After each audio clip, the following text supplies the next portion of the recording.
Sarvodaya public school की online कक्षा में आपका स्वागत है।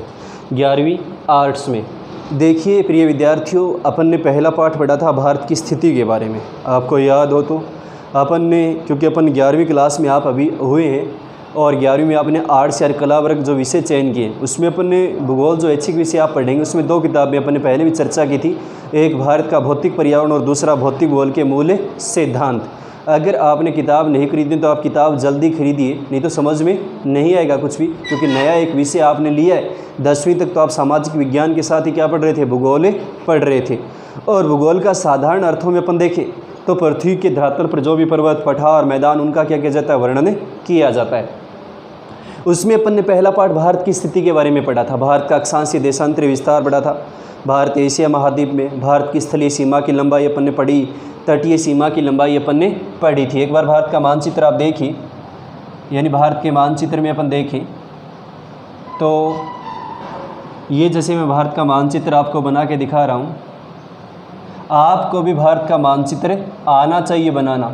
यानी अगर आपने भूगोल विषय लिया है तो आपको मानचित्र का क्या होना चाहिए, पूर्ण ज्ञान होना चाहिए। बिना मानचित्र के देखें तो भूगोल का जो अध्ययन करें तो उसकी अपन क्या नहीं कर सकते, कल्पना नहीं कर सकते।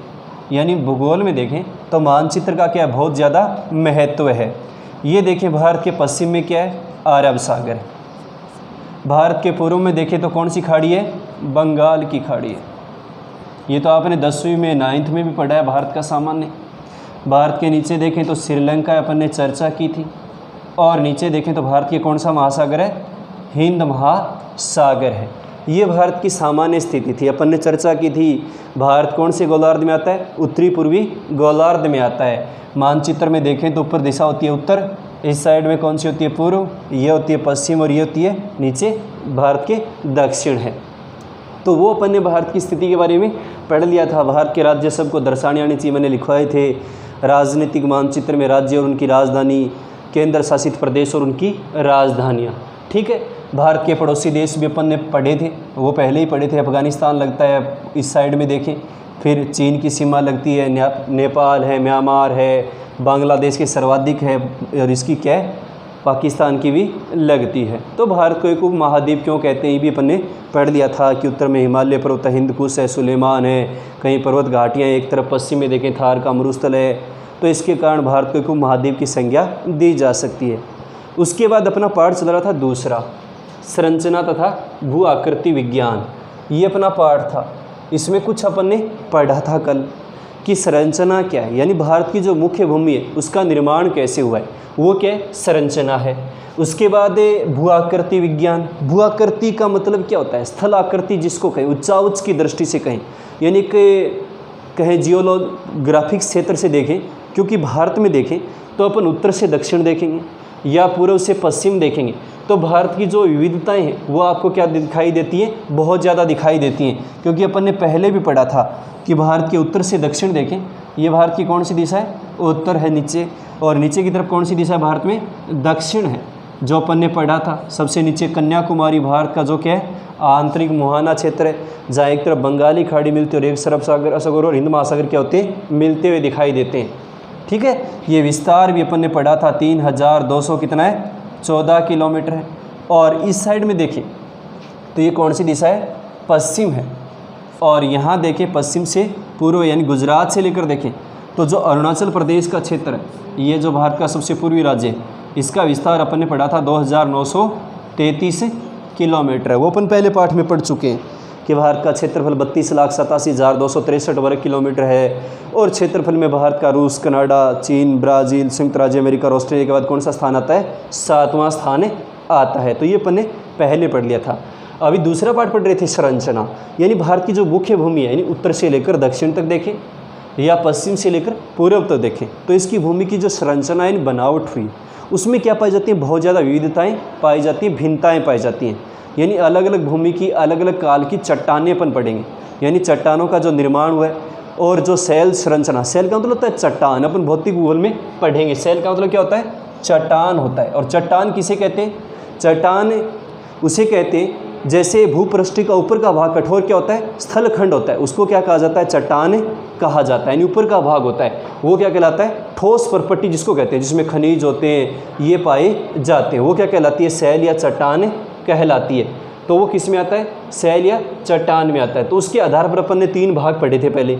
एक भारत का पढ़ा था प्रायद्वीपीय खंड, यानी प्रायद्वीपीय जो भाग था। प्रायद्वीप किसे कहते हैं, भारत का ये क्षेत्र है पूरा, यानी यहाँ से लेकर यानी गुजरात में जो कच्छ का रण है, यहाँ जैसे गुजरात है अपन ने चर्चा की थी, यहाँ कच्छ का रण, ये जो क्षेत्र है अरब सागर से लगता हुआ, बंगाल की खाड़ी से लगता हुआ और हिंद महासागर से लगता हुआ, ये पूरा क्षेत्र क्या कहलाता है, भारत का प्रायद्वीप कहलाता है। यानी स्थल का भाग जो तीनों ओर किससे घिरा है, जल से घिरा, वो क्या कहलाता है, प्रायद्वीप कहलाता है। अपन ने पहले पाठ में लिखा ही था, द्वीप क्या होता है कि स्थल का भाग जो चारों ओर किससे घिरा रहता है, जल से घिरा रहता है।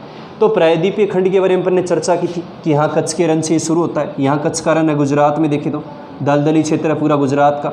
यहाँ से देखें तो यहाँ अरावली पर्वतमाला राजस्थान के दक्षिण पश्चिम से लेकर उत्तर पूर्व तक देखें तो यहाँ से लेकर यहाँ पर अपन ने पढ़ा था राजमहल की पहाड़ियाँ, कोई झारखंड जो राज्य है यहाँ पर देखें तो यहाँ कौन सी पहाड़ियाँ हैं, राजमहल की पहाड़ियाँ झारखंड में। यहाँ से लेकर यानी कहने का मतलब ये पूरा क्षेत्र आता है, ये किस में आता है, प्रायद्वीपीय खंड में आता है। यानी भारत का कौन सा भाग है, ये पूरा प्रायद्वीपीय भारत का भाग है कहलाता है, जिसमें अपन ने पढ़ा था अलग अलग काल की चट्टानें हैं, न्याइस है, ग्रेनाइट है, इससे निर्मित चट्टानों का शैल समूह पाया जाता है। और दक्षिण पूर्व में देखेंगे तो यहाँ तमिलनाडु और इसमें देखें तो अन्नामलाई, नीलगिरी क्या पाई जाती हैं, पहाड़ियाँ पाई जाती, तो वेलिकोंडा है, गोलकोंडा, इस प्रकार की श्रेणियाँ हैं। तो ये अपन ने पढ़ा था।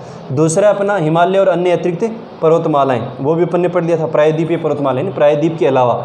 जैसे पूरा देखें तो ये भाग भारत का किस में आता है, हिमालय का क्षेत्र कहलाता है। यानी उत्तर पूर्व से लेकर उत्तरी पूर्वी पर्वतमाला है पूरा, ये अपन दोबारा से पढ़ेंगे भारत के भौगोलिक प्रदेश में। ये पूरा देखें तो भाग का किस में आता है, हिमालय में आता है। यानी हिमालय का क्षेत्र भारत का। उत्तर में आपने पहले ही पढ़ा होगा, उत्तर प्रहरी जिसको कहते हैं या सीमा का रक्षक कहलाता है भारत का। तो ये उत्तर और उत्तर पूर्व का जो क्षेत्र है वो किस में आता है, हिमालय का क्षेत्र भारत में आता है। तो इसके अलावा भी कुछ पर्वतमालाएँ और हैं, जैसे इस प्रायद्वीपीय पठार में कुछ पर्वतमालाएँ पाई जाती हैं, तो वो क्या थी, या फिर उत्तरी पूर्वी जो अपने राज्य अरुणाचल प्रदेश है, मेघालय है, नागालैंड है, मणिपुर है, मिजोरम है, ये पूरे किस में आते हैं, हिमालय में आते हैं। अपन ने पढ़ा था ना पहले कि यहाँ भूसनति थी, बाद में नदियों ने अवसाद तलछट यहाँ जमा कर दिए और किसी समय यहाँ क्या हुई, विवर्तनिक हलचलें। विवर्तनिक पृथ्वी के भूगर्भ में देखें तो इस प्रकार की हलचलें हुई, चट्टानों में मतलब उथल पुथल होना, चट्टानें टकराना, या चट्टानी पर जो पृथ्वी के नीचे भूगर्भ में प्लेटें पाई जाती वो टकराई, एक दूसरे से दूर हो गई। तो इसका क्या हो गया, ये एक वलन पड़ा, वलन मोड़दार क्या बन गया, नवीन पर्वत बन गया, और वही क्या अपना हिमालय पर्वत है। तो इसके बारे में अपन ने पढ़ा था। तीसरा अपना है सिंधु गंगा ब्रह्मपुत्र का मैदान क्षेत्र। ये पूरा देखें तो किस में आता है, भारत का मैदानी क्षेत्र आता है। सिंधु गंगा ब्रह्मपुत्र इन क्षेत्रों का क्या है, मैदानी क्षेत्र है। अपन विस्तार से पढ़ेंगे इनके बारे में भारत के भूआवरण में। यानी सिंधु है, उसकी सहायक नदियाँ, जैसे यहाँ से सिंधु नदी निकलती है भारत में, जम्मू कश्मीर बाद में पाकिस्तान में चली जाती है। इसी प्रकार गंगा गंगोत्री है, यही ब्रह्मपुत्र है जो तिब्बत में मानसरोवर के पास से निकलती है। तो यहाँ से फिर होते हुए अरुणाचल प्रदेश में भारत में क्या करती है, प्रवेश करती है। तो इन नदियों के द्वारा निर्मित पूरा क्या ये मैदानी क्षेत्र है, जिसमें अवसाद तलछट कंकड़ पत्थर ये नदियाँ क्या करती रहती है, जमा कर देती रहती हैं। और भारत का क्या सबसे उपजाऊ क्षेत्र है वो कौन सा, ये है भारत का गंगा ब्रह्मपुत्र का मैदानी क्षेत्र है।